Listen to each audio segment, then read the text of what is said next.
सरकारों को कुम्हार से सीखना चाहिए। कुम्हार क्या करता है मिट्टी को बनाने में? एक हाथ नीचे, एक हाथ ऊपर। यह अंदर वाला हाथ, नीचे वाला हाथ शिक्षा व्यवस्था है और ऊपर वाला हाथ दंड व्यवस्था है। शिक्षा ऐसी हो जो संस्कार डाले, शिक्षा ऐसी हो जो ईमानदारी सिखाए, और दंड व्यवस्था ऐसी हो कि बेईमानी करने के पहले 100 बार सोचे। शिक्षा ऐसी हो जो सदाचार सिखाए, और दंड व्यवस्था ऐसी हो कि बलात्कार करने के पहले 1000 बार सोचे।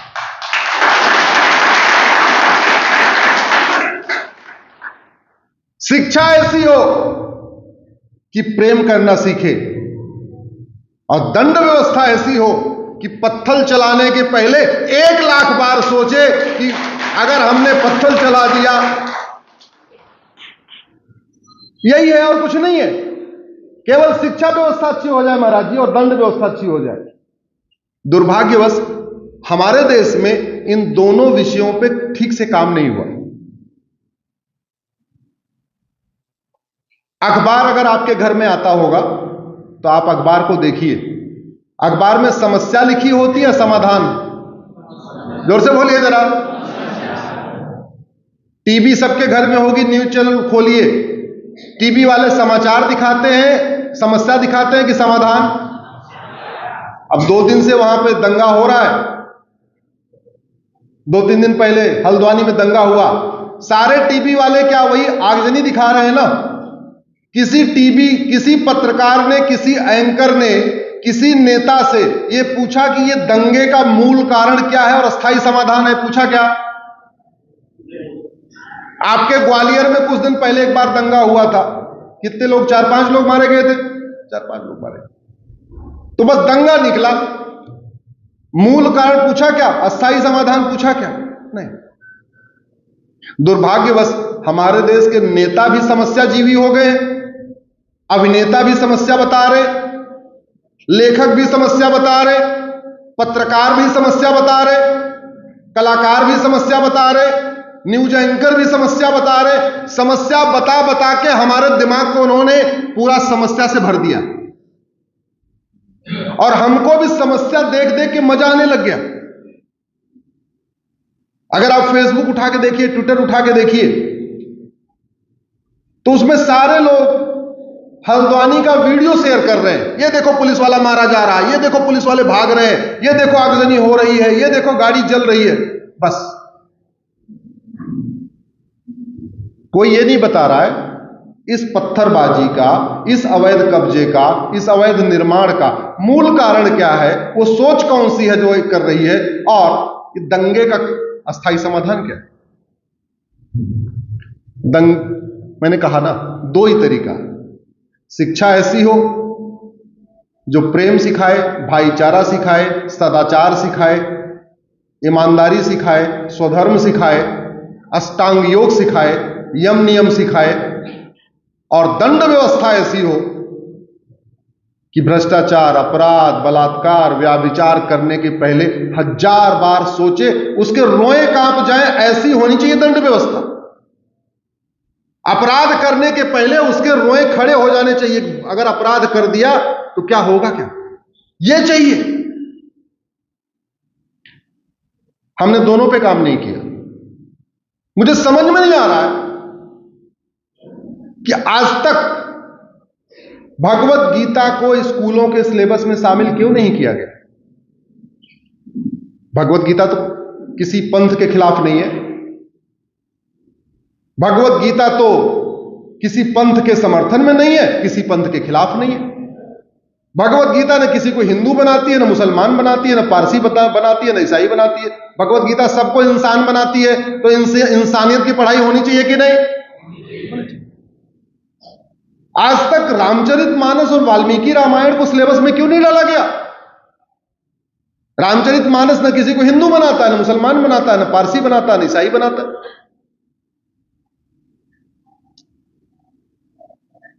आज तक हमने वेद को क्यों नहीं डाला अपने सिलेबस में? अल्टीमेटली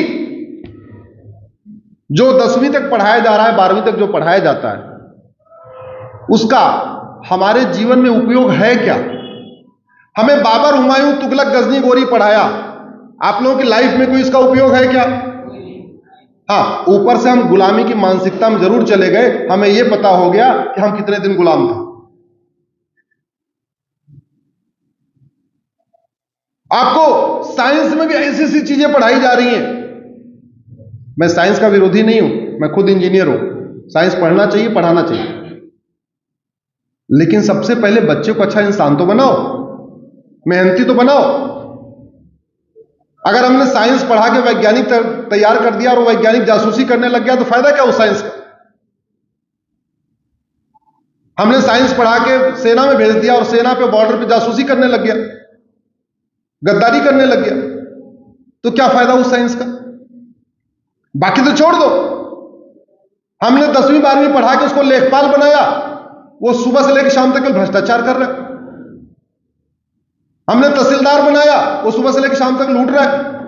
हवलदार, वो लगा हुआ केवल हिसाब किताब करने में, कानून को। तो इसका मतलब क्यों? ना हमारी शिक्षा व्यवस्था अच्छी है, ना हमारी दंड व्यवस्था अच्छी है।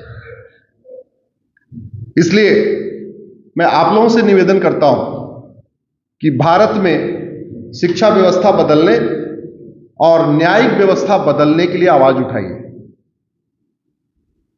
जब डिमांड होगी तभी सप्लाई होगी। एजुकेशन के मामले में एक मेरी लेटेस्ट पीआईएल हुई है महाराज जी। अभी केंद्र सरकार के गृह मंत्रालय, कानून मंत्रालय, शिक्षा मंत्रालय सबको नोटिस भी जारी हुआ है। हमने कहा है कि धर्म के लिए अंग्रेजी में कोई शब्द ही नहीं। धर्म का मतलब रिलीजन नहीं होता। भारत धर्मनिरपेक्ष नहीं है। सारे के सारे डॉक्यूमेंट में धर्म शब्द यूज हो रहा है। जब धर्म एक है, पंथ अनेक है। जब धर्म एक है तो सरकारी स्कूल में यह क्यों पूछा जाता तुम्हारा धर्म क्या है? राशन कार्ड वाले फॉर्म में धर्म क्यों पूछा जा रहा है? पंथ पूछिए। तो सारे के सारे जितने गवर्नमेंट के फॉर्म होते हैं उसमें से धर्म पूछना बंद कर दिया जाए। हमारी पहली प्रेयर यह है। दूसरी प्रेयर यह है, सभी सरकारी रिकॉर्ड से धर्मनिरपेक्ष शब्द को हटाया जाए, क्योंकि सेकुलर का मतलब धर्मनिरपेक्ष नहीं होता, सेकुलर का मतलब पंथ निरपेक्ष होता है। और इस दोनों डिमांड पे कोर्ट ने केंद्र सरकार के गृह मंत्रालय, कानून मंत्रालय, शिक्षा मंत्रालय, संस्कृति मंत्रालय को नोटिस जारी किया है और हमें भरोसा है कि बहुत जल्दी ही इस पर फैसला भी आ जाएगा। एक्चुअल में भारत धार्मिक राष्ट्र है, धर्मनिरपेक्ष नहीं है। भारत पंथ निरपेक्ष है, सबको अपनी अपनी आजादी है, लेकिन अपनी अपनी इबादत की, अपनी पूजा पद्धति की इबादत आजादी है। भाई हम नवरात्रा रखें ना रखें, हम गणेश जी की पूजा करें, हनुमान जी की पूजा करें, शंकर जी की करें, विष्णु जी की करें, या हम न करें, ये आजादी तो है, लेकिन उसको हम धर्मनिरपेक्ष कहना शुरू कर दें, ये गलत है। दूसरा, एक हमने पीआईएल किया है कि स्कूलों में भगवत गीता अनिवार्य किया जाए। उस पर भी कोर्ट ने संज्ञान लिया है। एक हमने कहा है कि माइनॉरिटी मेजॉरिटी खत्म किया जाए। ना भारत में कोई बहुसंख्यक है, ना भारत में कोई अल्पसंख्यक है। जब सब भारतीय हैं तो ये माइनॉरिटी मेजॉरिटी का कॉन्सेप्ट खत्म होना चाहिए। इस पर भी कोर्ट ने कॉग्निजेंस लिया है। एक हमने कहा है कि स्कूलों में योग अनिवार्य किया जाए। इसमें भी कोर्ट ने कॉग्निजेंस लिया है। मेरा यह मानना है अब समय आ गया है भारत में 10वीं तक one nation one syllabus, one nation one education board, one nation one curriculum लागू किया जाए। यानी बच्चा सरस्वती शिशु मंदिर में पढ़े या केवीएस में पढ़े, डीपीएस में पढ़े, रेयान में पढ़े, कॉन्वेंट स्कूल में पढ़े, जहां भी पढ़े, प्राइवेट स्कूल में पढ़े या सरकारी स्कूल में पढ़े, उसकी किताब एक होनी चाहिए। पढ़ने पढ़ाने का माध्यम भले अलग अलग हो, पढ़ने पढ़ाने का माध्यम भले अलग अलग हो, गुजरात वाला गुजराती में पढ़े, बंगाल वाला बंगाली में पढ़े, तमिलनाडु वाला तमिल में पढ़े, लेकिन सिलेबस और करिकुलम एक समान होना चाहिए और कम से कम 10वीं तक अनिवार्य होना चाहिए। चूंकि संविधान कहता है 3 भाषा पढ़ाओ, तो 3 भाषा सरकार पढ़ाती भी है, संस्कृत पढ़ाती है, हिंदी भी पढ़ाती है। हमारा ये कहना है संस्कृत जो पढ़ाना है उसमें प्राइवेट किताब मत पढ़ाओ, बल्कि संस्कृत में वाल्मीकि रामायण पढ़ाओ, वेद पढ़ाओ। हिंदी सबको पढ़ाया जाता है, हमारा ये कहना है हिंदी में आप रामचरितमानस पढ़ाइए। अंग्रेजी अगर पढ़ाना ही है तो भगवत गीता अंग्रेजी में भी उपलब्ध है कि नहीं? और ये बहुत आसान है। रामचरितमानस में 7 कांड है। पहली में बच्चा क ख ग घ सीख लेता है, मात्रा का ज्ञान हो जाता है। अगर हम दूसरी या तीसरी से 7 कांड में से रामचरितमानस की एक एक कांड एक एक साल पढ़ाएं तो 8वीं पास करते करते या 9वीं पास करते करते या 10वीं पास करते, मान लो हम तीसरी चौथी शुरू करें तो पूरा रामचरितमानस बच्चों को आ जाएगा कि नहीं सबको? अरे रामचरितमानस सीख लेंगे तो माता पिता का सम्मान करना भी सीख लेंगे। रामचरितमानस सीखेंगे, भाई भाई से प्रेम करना भी सीखेंगे। बाकी रामचरितमानस के क्या क्या लाभ होंगे वो तो भाई श्री बताएंगे, हम तो उसको उतने जानकार नहीं है, उसका कितना लाभ होता है भाई श्री की कथा में आपको पता चलेगा। ऐसे ही भगवत गीता में 18 अध्याय है, 3-3 अध्याय डालिए है हर क्लास में। तो अगर तीसरी क्लास से भी हमने शुरू कर दिया भगवत गीता पढ़ाना, 3-3 अध्याय हर क्लास में पढ़ाया, 8वीं 9वीं या 10वीं आते आते पूरी भगवत गीता उसको पता हो जाएगी। तो भाषा का भाषा सीखेगा, ग्रामर का ग्रामर सीखेगा, भारतीय संस्कृति की सीखेगा, भारत का संस्कार भी सीखेगा, माता पिता के साथ व्यवहार भी सीखेगा, भाई भाई के साथ व्यवहार भी सीखेगा, सब कुछ सीखेगा। ये प्राइवेट किताब पढ़ा के क्या फायदा हो रहा है? उन प्राइवेट किताबों को पढ़ाना चाहिए या अपना रामचरितमानस, भगवत गीता, रामायण पढ़ाना चाहिए? आप जरा जोर से बोलिए जरा। अपना पढ़ाना चाहिए। अरे भाई, प्राइवेट किताब पढ़ा पढ़ा के हम भाषा सिखाते हैं ना, वो भाषा सिखाने के लिए प्राइवेट किताब क्यों पढ़ाना? हमारे पास है ना। और सबसे बड़ा फायदा ये होगा, हर साल बदलेगी भी नहीं किताब। न रामचरितमानस बदलने वाला, न रामायण बदलने वाला, न वेद बदलने वाला, न भगवत गीता बदलने वाली। तो घर में 4 बच्चे हैं तो चारों उसी से पढ़ लेंगे। पढ़ेंगे नहीं पढ़ेंगे? माता पिता की जेब पे थोड़ा भार कम हुआ कि नहीं? बस्ते का बोझ भी कम हो गया। बच्चे सीख के आएंगे, माता पिता से चर्चा भी करेंगे शाम को भोजन के समय, मम्मी आज ये सीख के आया हूं, राम तो भरत के साथ ऐसे रहते थे, राम भगवान श्री राम दशरथ जी के साथ ऐसे रहते थे। घर में पूरा माहौल बदल जाएगा। केवल इतना सा काम हो जाए, शिक्षा का भारतीकरण हो जाए, ये मैकाले शिक्षा खत्म हो जाए, मदरसा शिक्षा खत्म हो जाए, भारत में 1 नेशन 1 एजुकेशन हो जाए, मैं गारंटी के साथ कहता हूं बहुत हद तक भ्रष्टाचार अपराध कम हो जाए। और दूसरा, कठोर दंड व्यवस्था। दंड व्यवस्था ऐसी हो, अपराध करने के पहले आदमी 1000 बार सोचे। उसके लिए justice with in year. Justice with in year का मतलब 1 साल में न्याय। आप ये बताओ, ये जो सड़क के किनारे अवैध निर्माण होता है, इसका मुकदमा कितने साल चलता है? 20 साल, 30 साल, 40 साल। अगर जुडिशियल चार्टर लागू हो जाए, नार्को पॉलीग्राफ ब्रेन मैपिंग कानून हो जाए, जो भारत में पहले न्याय होता था जल्दी क्यों होता था? दोनों पक्षों को बुलाते थे, 5 लोग बैठते थे, हाथ में तांबे का लोटा, उसमें गंगा जल, उसमें तुलसी और उसमें सोना दे दिया। बोला भाई तुम क्या कह रहे हो, ये हाथ में रख के बोलो। दूसरे को बोला तुम भी बोलो। जो झूठा होता था वो बोलता ही नहीं था। पहले इतना हमारे अंदर संस्कार थे। अब लोग झूठे हो गए, तो झूठे होने का सबसे बड़ा कारण है मैकाले शिक्षा। झूठे होने का सबसे बड़ा कारण है विदेशी शिक्षा। शिक्षा का भारतीकरण होगा तो झूठ, मक्कारी, गद्दारी, नमक हरामी आदि ऐसे कम हो जाएगी और ऊपर से दंड अच्छा हो जाए।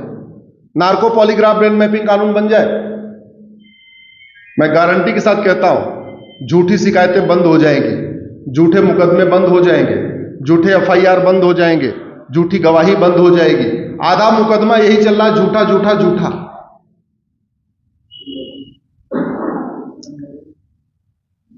इस सड़क के किनारे अवैध निर्माण इसलिए होता है क्योंकि अवैध निर्माण करने वाले को पता है, पहली बात तो मैक्सिमम जो होगा उसको बुलडोजर से तोड़ दिया जाएगा, बस इससे ज्यादा नहीं होगा। और ये बुलडोजर से तोड़ा भी जाएगा 30-40 साल के बाद, तब तक तो हम दुकान बना के उसमें हम अच्छा खासा कमाई कर लेंगे। अगर कानून का खौफ हो, सड़क के किनारे अवैध निर्माण करेंगे तो हमें 20 साल के लिए जेल में जाना होगा, और वो भी अगले 6 महीने में जेल में जाना होगा। कोई अवैध निर्माण करेगा क्या? इतना साइबर फ्रॉड, जितना साइबर फ्रॉड भारत में है इतना कहीं नहीं है। क्यों हो रहा है? उनको पता है बैंक साइबर फ्रॉड कर लेंगे, 50 लाख अकाउंट से हैक कर लेंगे तो पहली बात तो 50 साल मुकदमा चलेगा, आधे गवाह खत्म हो जाएंगे, सुप्रीम कोर्ट तक लड़ेंगे, लड़ाते रहेंगे, क्या दिक्कत? अगर ये पता हो जाए कि अगर हमने 10 लाख का फ्रॉड किया तो 10 लाख तो देना ही पड़ेगा, 10 लाख और भी देना पड़ेगा, और वो भी साल भर के अंदर, और 10 साल जेल भी जाना पड़ेगा। कोई साइबर फ्रॉड करेगा क्या? और दुनिया ने कानून बनाया। अभी एक व्यक्ति ने टर्की में किसी का बैंक अकाउंट हैक किया था, 335 साल सजा हुई है। कितने साल की? अब टर्की में दोबारा कोई बैंक अकाउंट हैक करेगा क्या? नहीं। अभी सिंगापुर में एक व्यक्ति के पास 900 ग्राम गांजा मिला, 900 ग्राम, इतना सा, उसको फांसी दे दिया। सिंगापुर में कोई गांजा बेचेगा क्या? जोर से बोलिए जरा। नहीं बेचेगा। थाईलैंड में एक आदमी ने चिट फंड स्कैम किया। चिट फंड स्कैम जानते हैं ना, जो वादा करते हैं 1 का 2 करने का, कि हम 2 साल के अंदर तुम्हारा 1 to 4 कर देंगे, और वो पैसा लेके भाग गया। कंपनी बनाई, डबल करने का वादा किया, 2 साल में डबल कर देंगे, और साल भर में पैसा लिया और लेके भाग गया।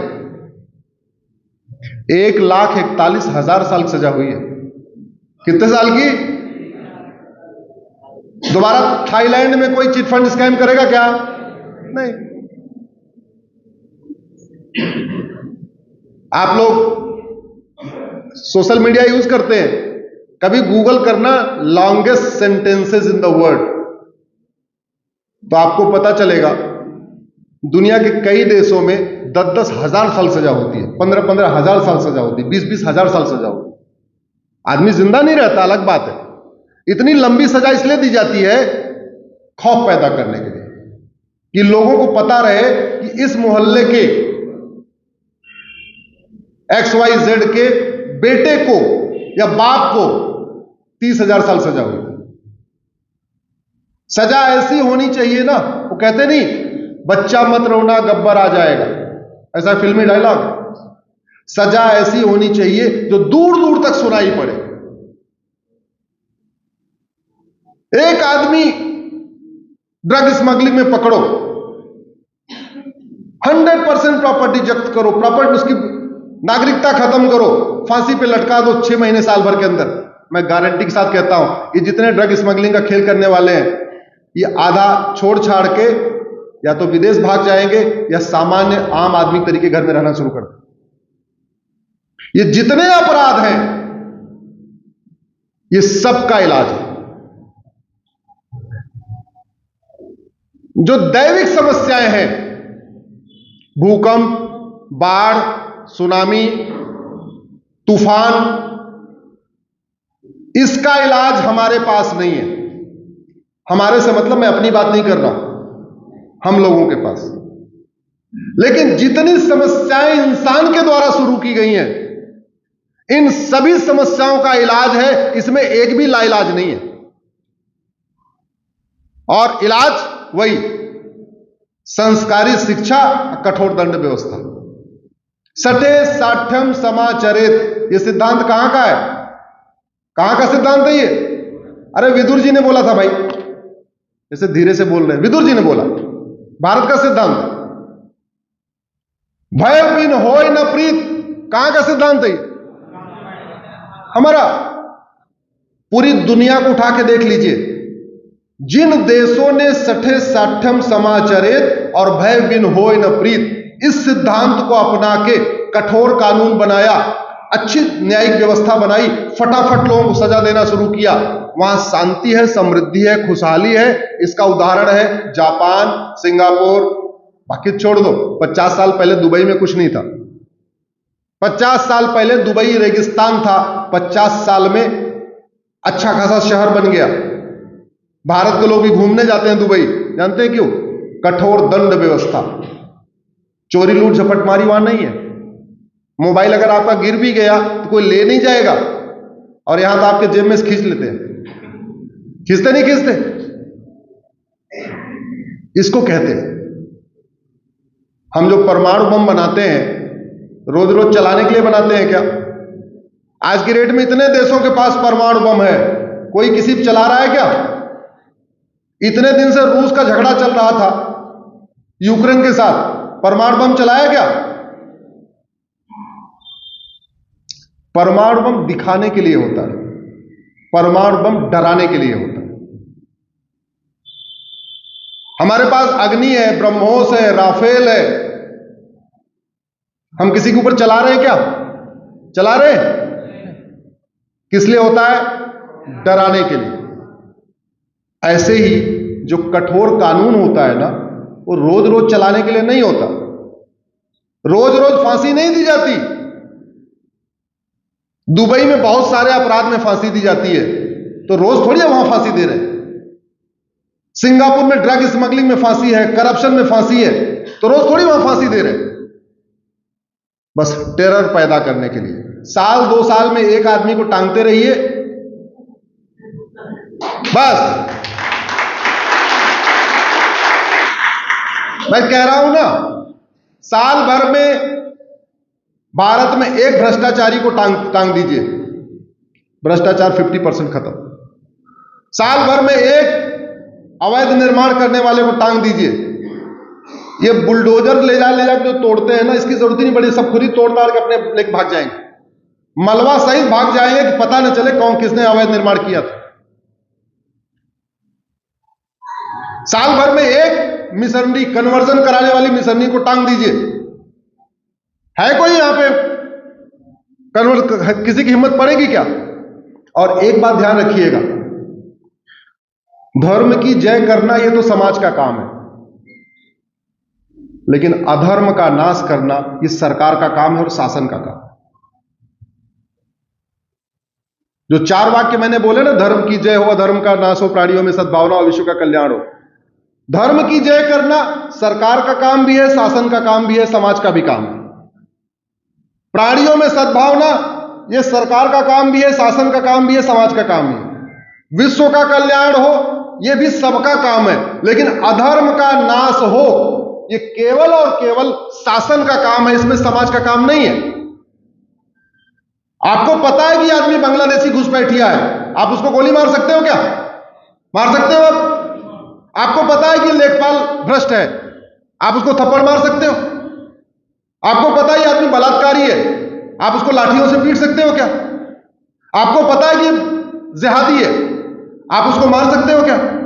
आप भी फंस जाओगे। इसलिए मैं कह रहा हूं, अधर्म का नाश करना केवल और केवल शासन का काम है। दुर्भाग्यवश हमने इस पर चिंतन नहीं किया, हमने कार्य को समझने की कोशिश नहीं किया। और अधर्म का नाश किए बिना धर्म की जय नहीं हो सकती, अधर्म का नाश किए बिना प्राणियों में सद्भावना नहीं हो सकती, अधर्म का नाश किए बिना भारत का कल्याण नहीं हो सकता। जो सबसे इंपॉर्टेंट है अधर्म का नाश, वो शासन का काम है। और अधर्म का नाश करने के लिए जस्टिस विद इन ईयर लागू करना पड़ेगा। 1 घंटे के अंदर FIR, 1 महीने के अंदर जांच और साल भर के अंदर फैसला। और अधर्म का नाश मतलब क्या हुआ? यह घूसखोरी धर्म है क्या? धर्म जोर से बोलिए, जरा जोर से बोलिए। सड़क के किनारे अवैध निर्माण धर्म है क्या? धर्म। धर्मांतरण कराना, झूठ बोल के, धोखा दे के, लालच दे के, धर्म है क्या? धर्म। भारत में अवैध रूप से घुसपैठ करना धर्म है क्या? धर्म। और अधर्म का नाश करना किसका काम है? कैसे नाश होगा? कानून बदलना पड़ेगा, जस्टिस विद इन ईयर लागू करना पड़ेगा, पुलिस रिफॉर्म करना पड़ेगा, जुडिशियल रिफॉर्म करना पड़ेगा। मुझे लगता है आप लोग हमारी बात से सहमत होंगे। आप लोगों का 2 घंटे बैठे बैठे हो चुका है, प्लास्टिक की कुर्सी पे बैठे बैठे आप लोग थक गए होंगे, सोफे पे बैठे होते थोड़ी देर और चर्चा करते आपके साथ। इसी के साथ मैं अपनी बात खत्म करता हूं। भारत माता की, भारत माता की। बस एक बात ध्यान रखिएगा, फेसबुक पे फ्रेंड बढ़ाना है, बढ़ाओगे कि नहीं? जरा जोर से बात उठाइए, पक्का? अब एक बार मैंने पहले ही कहा था, अधर्म का नाश करने के लिए कानून में बदलाव करना पड़ेगा। तो कानून में बदलाव के लिए क्या करना पड़ेगा? तो मैं आगे आगे कुछ बोलता हूं, आपको पीछे बोलना है और कुछ नहीं बोलना। गुलामी का नाम मिटाने के लिए अपनी बात है, गुलामी का नाम मिटाने के लिए, गुलामी का निशान मिटाने के लिए, गुलामी की कुरीतियां खत्म करने के लिए, गुलामी की कुप्रथा खत्म करने के लिए, गुलामी की पुलिस व्यवस्था बदलने के लिए, गुलामी की न्यायिक व्यवस्था बदलने के लिए, गुलामी की शिक्षा व्यवस्था बदलने के लिए, समान शिक्षा लागू करने के लिए, समान नागरिक संहिता लागू करने के लिए, घुसपैठ नियंत्रण कानून के लिए, धर्मांतरण नियंत्रण कानून के लिए, जनसंख्या नियंत्रण कानून के लिए, भारत को विश्व गुरु बनाने के लिए, भारत में राम राज्य स्थापित करने के लिए, धर्म विजय करने के लिए, अधर्म का नाश करने के लिए, चलिए बोलिए भगवान